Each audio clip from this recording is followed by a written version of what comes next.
Yo yo yo! Après Ring, on fait un nouveau film d'horreur et peut-être un film qui est un peu accusé de sa réputation qui s'est faite en festival malheureusement. Et même la réalisatrice Julia Ducournau le déplorait un peu. Comme d'hab, n'hésitez pas à vous abonner à la chaîne et si vous avez kiffé la vidéo, à mettre un pouce bleu, à partager, à commenter.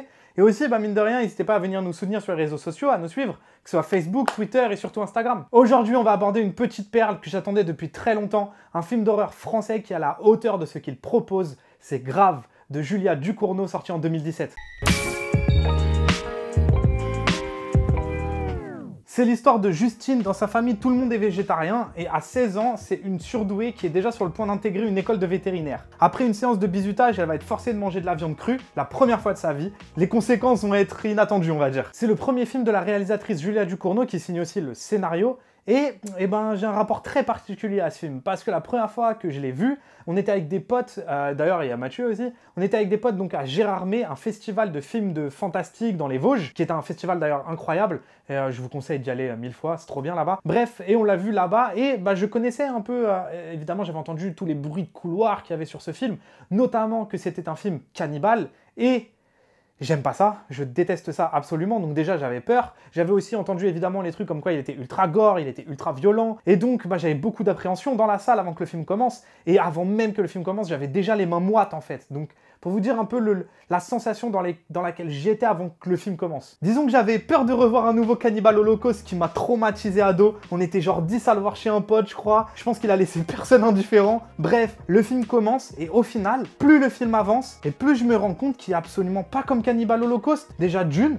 et qu'il n'est pas comme la réputation qu'il était en train de se taper en fait. Et au passage, cette année-là, Grave a gagné le Grand Prix à Gérardmer, totalement mérité. Pourquoi je vous dis ça tout de suite? Parce que j'imagine qu'il y a des gens en lançant la vidéo qui vont avoir des a priori sur Grave, avec en plus sa réputation qui s'est tapée, etc. Mais je tiens à dire tout de suite que le film est loin d'être ultra violent ou d'être ultra gore. Parce que, alors oui, ça reste un film d'horreur, donc oui, il y a des scènes graphiques, mais déjà le film est bien plus que ça. Et personnellement, moi qui déteste les tortures porn, donc en gros c'est les films d'horreur où explicitement des gens se font torturer, genre Hostel par exemple, et les films de cannibales, genre Cannibal Holocaust, et Grave est très très loin de ça. Donc c'est le moment de vous dire pourquoi il faut regarder Grave et si vous avez des a priori, à essayer de vous les enlever, ces a priori, pour que vous commenciez à faire le pas de regarder ce film et de le lancer. Et déjà parce que c'est vraiment un bon film qui maîtrise son scénario, sa mise en scène, ou tout ce qui tourne autour de la création d'un film d'ailleurs, mais aussi les codes de son genre. Le film joue avec les spectateurs, avec ses attentes. Ducournau a réussi à rendre son film malaisant, sans scène d'horreur pendant un moment, et même en le revoyant pour la chronique, même en connaissant le contenu, je ressentais ce petit malaise, mine de rien. Le fait d'avoir ancré son histoire dans une école vétérinaire avec les bizutages, c'est génial. Elle crée déjà une atmosphère où on se sent pas bien, sans réelle scène d'horreur, juste en jouant sur nos attentes. Et quand je dis qu'elle connaît les codes, juste regardez cette scène. Et c'est au début du film, je précise,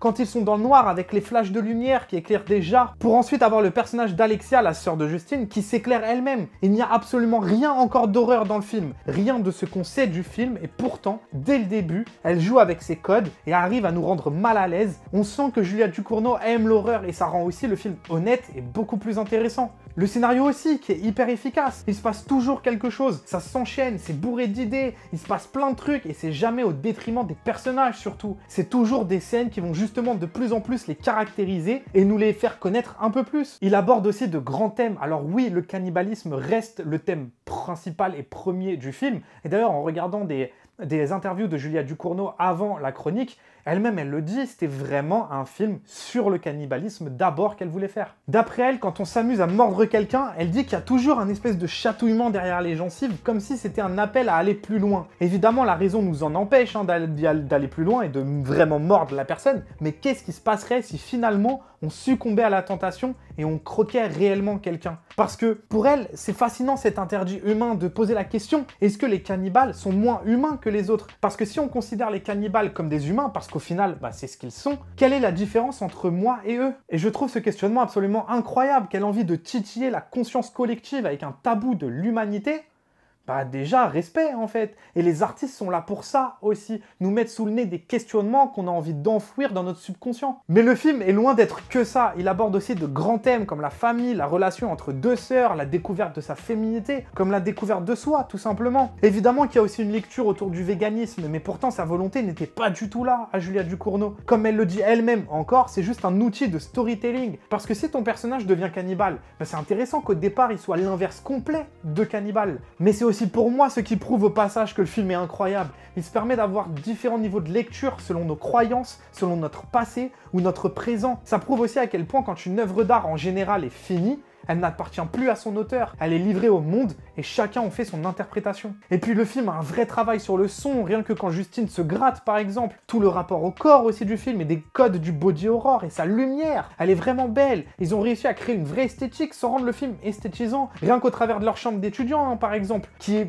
tout sauf fade avec cette lumière orangée. En passant par les acteurs qui sont bons et bien dirigés, que ce soit Justine évidemment, comme Alexia ou Adrien, le coloc de Justine, mais aussi par les petits rôles. C'est là vraiment où le film me choque, c'est par la qualité du casting et du jeu des petits rôles. Comme l'infirmière à qui elle donne tout un monologue d'ailleurs, justement joué, ou même le professeur. Que de raisons de lancer grave, parce que le plus important c'est pas que vous ayez aimé le film, surtout que vous l'ayez vu, et peut-être aussi essayer de lui donner une chance si vous étiez resté sur les a priori que le film a traîné derrière lui. En plus de ça, des films d'horreur français, ça court pas les rues, et c'est juste un très bon film, quoi. Nous, on se retrouve la semaine prochaine pour un nouveau Pourquoi il faut regarder sur un film qui est sans doute une figure de proue d'un genre italien qui s'appelle le giallo, et on vous expliquera ce que c'est. Ce sera donc Les Frissons de l'angoisse, mais je vous avoue que j'ai un petit faible pour son titre italien, Profondo Rosso de Dario Argento, sorti en 1975.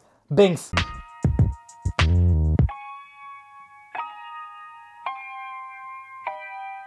T'as les gestes, la gestuelle italienne. De ouf, t'as vu? Mamma!